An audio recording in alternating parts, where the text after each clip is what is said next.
अब इमेजिन करिए अगर हम बीजेपी और कांग्रेस के पावर रोल को स्वैप कर दे और देश की हालत को आज की जैसे ही रख दे।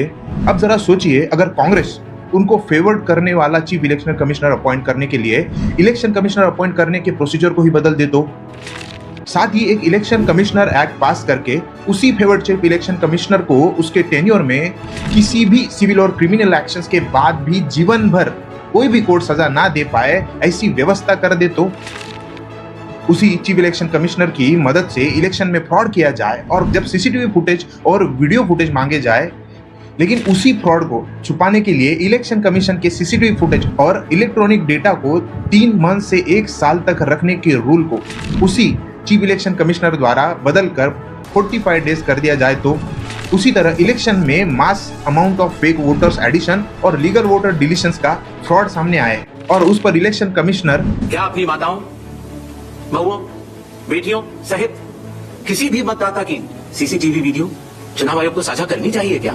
इस तरह की इलॉजिकल बयान दे लेकिन सीसीटीवी फुटेज ना दे तो, और खुद इलेक्शन कमीशन द्वारा दायर किए गए एफआईआर के लिए एक राज्य के सीआईडी को 18 मंथ में 18 बार डेटा मांगने की जरूरत पड़े और चीफ इलेक्शन कमिश्नर फिर भी में सीआईडी को उस इन्वेस्टिगेशन में कोऑपरेट ही ना करे तो। अब जरा सोचिए अगर ये सब कांग्रेस के टेन्योर में हो रहा होता तो क्या आप इसे सही मानते हैं? नहीं ना। क्या सिर्फ पार्टी का नाम बदल जाने से सही और गलत बदल जाता है क्या?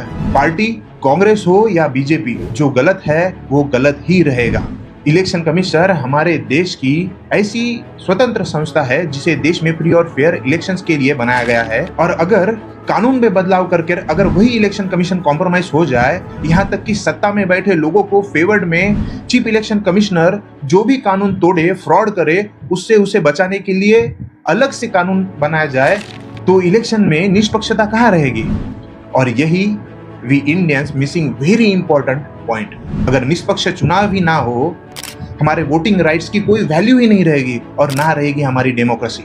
निष्पक्ष चुनाव और हमारा वोटिंग राइट ही हमें हमारे राइट्स और इस देश को डेमोक्रेटिक रख सकता है। वोटिंग हमारा सबसे बेसिक फंडामेंटल राइट है जो हमें इस देश में अमीर गरीब को समान दर्जा और अधिकार देता है।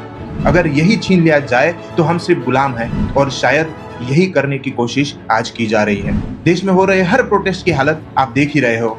शिक्षा, रोजगार, किसान की बात करने पर पीटा जा रहा है, सवाल पूछने पर पीटा जा रहा है। तो जरा सोचिए और आवाज उठाइए और इस वीडियो को लोगों के साथ शेयर जरूर करें ताकि उनको भी पता चल सके कि उनका वोट कितना कीमती है। जय हिंद।